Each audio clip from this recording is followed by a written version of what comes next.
Puji Tuhan, damai sejahtera bagi kita semua. Saya Imre Erungan. Saya berdoa supaya saudara-saudara dalam keadaan sehat dan baik-baik saja. Dan saya berdoa supaya saudara-saudara dalam berkat pertolongan, penyertaan, dan perlindungan Tuhan Yesus Kristus. Nah, saudara-saudara, dalam video ini kembali kita mau belajar tentang ajaran Alkitab, saudara-saudara ya. Apa yang Alkitab ajarkan kepada kita kali ini, saudara-saudara ya. Nah, kita akan melihat salah satu cerita atau peristiwa di dalam Alkitab ya. Dan dalam peristiwa ini, dalam cerita ini mengajar kita, saudara ya. Kita melihat dalam 1 Samuel 1 ayat yang ke-7. Mulai ya. Begini bunyi firman Tuhan. Demikian terjadi dari tahun ke tahun, setiap kali Hana pergi ke rumah Tuhan, Penina menyakiti hati Hana sehingga ia menangis dan tidak mau makan. Lihat, saudara, kita melihat cerita ini. Kalau dari perikop Alkitab ini, perikopnya lahirnya Samuel.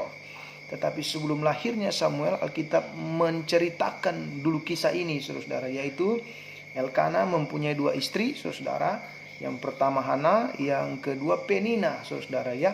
Dan pada waktu itu Hana belum mempunyai anak, saudara ya. Jadi pada waktu itu baru Penina yang mempunyai anak, saudara ya. Dan saudara, Alkitab bilang setiap kali Hana mau pergi ke rumah Tuhan mempersembahkan korban, Penina selalu menyakiti Hana, saudara ya. Mungkin saudara karena Hana belum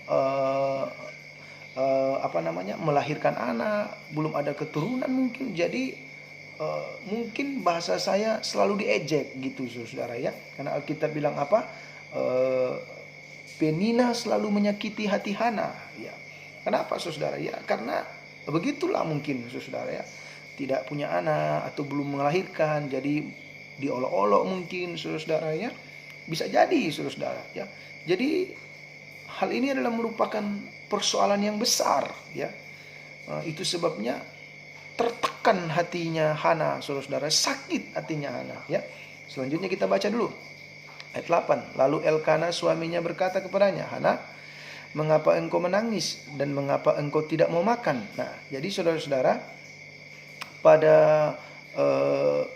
waktu Penina menyakiti hati Hana, Alkitab bilang apa?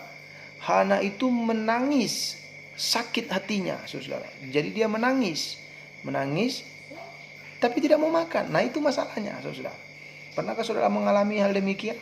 Saudara, karena saking begitu besarnya masalah, saking begitu besarnya pergumulan, begitu beratnya tantangan, sehingga saudara menangis sampai tidak mau makan. Pernahkah saudara mengalami seperti itu? Kalau saudara pernah mengalami seperti itu, maka saya beri nama saudara Hana, saudara ya, akhir zaman. Hana akhir zaman, saudara ya. Karena Alkitab di sini bilang apa? Ketika Penina menyakiti hati Hana, Hana menangis karena sakit hatinya.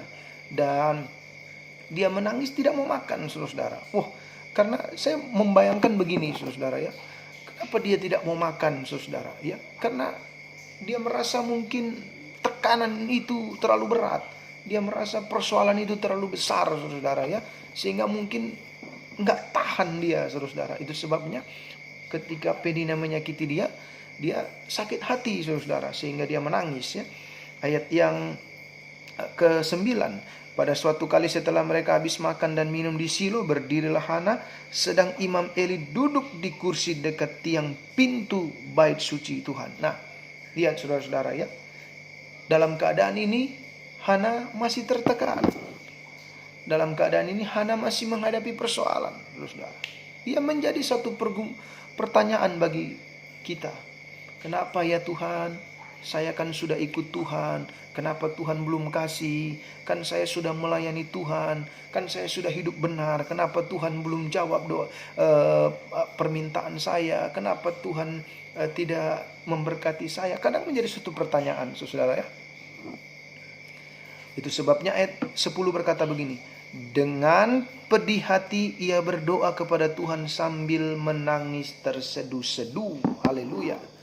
Jadi saudara-saudara dimanapun engkau berada, saudara, engkau memperhatikan dan melihat kisah ini, saudara ya.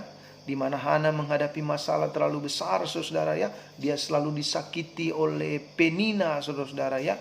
Istri kedua dari Elkana, saudara. Waduh, itu sesuatu yang berat, saudara ya.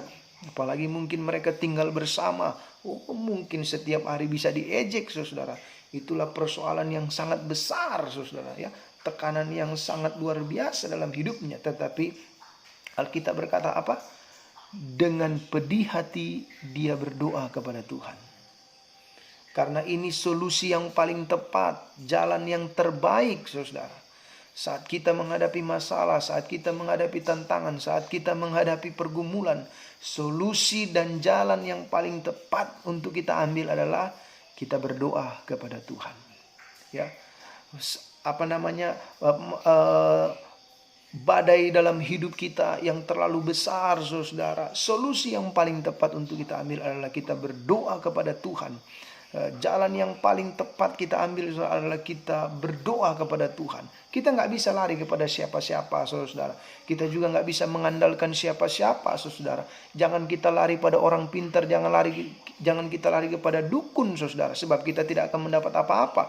Tapi kalau kita lari kepada Tuhan, maka itulah jalan yang terbaik, saudara. Itulah tempat yang tepat, saudara ya. Jadi saat kita menghadapi masalah, saat kita menghadapi persoalan, mari kita berdoa, saudara ya. Jangan berhenti kita berdoa. Kalau perlu saya mengingatkan saudara, doa yang mungkin saudara sudah doakan 2-3 tahun namun belum ada jawaban, lalu saudara buang, tolong diambil kembali dan didoakan kembali. Karena saya percaya doa orang benar sangat besar kuasanya. Jadi saudara-saudara, kali ini Alkitab mengajarkan kita, kalau kita menghadapi masalah, kita menghadapi tantangan, kita menghadapi badai, solusinya adalah kita berdoa kepada Tuhan. Kalau engkau menghadapi masalah yang terlalu berat, engkau sakit hati, engkau dihina orang, engkau diejek orang, engkau dicurangi orang, saudara ya, solusi yang paling tepat, langkah yang paling tepat untuk kita ambil adalah kita berdoa kepada Tuhan. Nah, saudara-saudara, mari kita belajar dari firman Tuhan yang selalu mengarahkan kita, yang selalu memberikan jalan bagi kita, saudara ya. Apapun yang terjadi dalam hidup kita, jangan berhenti kita berdoa. Inilah pesan firman Tuhan kepada kita. Mari kita belajar, saudara, seperti Hana, saudara ya, yang menghadapi persoalan yang begitu besar, tantangan yang begitu berat.